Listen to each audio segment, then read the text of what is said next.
برادر شهباز، برایت از پیامبری که شبها و روزها برای هدایت من و تو اشک میریخت پیامی دارم که میفرمود مسلمان دروغگو نمیشود، اما تو دائم دروغ میگویی و این چنین بد اخلاقی و بی‌حیایی میکنی.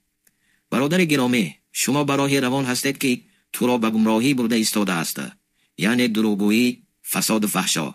حالا شاید از خود سوال بکنی که من چی دروغ گفتم؟ همین حرفایی که در برنامه هایت میگویی، مثلا مندلیزی گنرال سیستم و غیره، این حرفا چی معنا دارند؟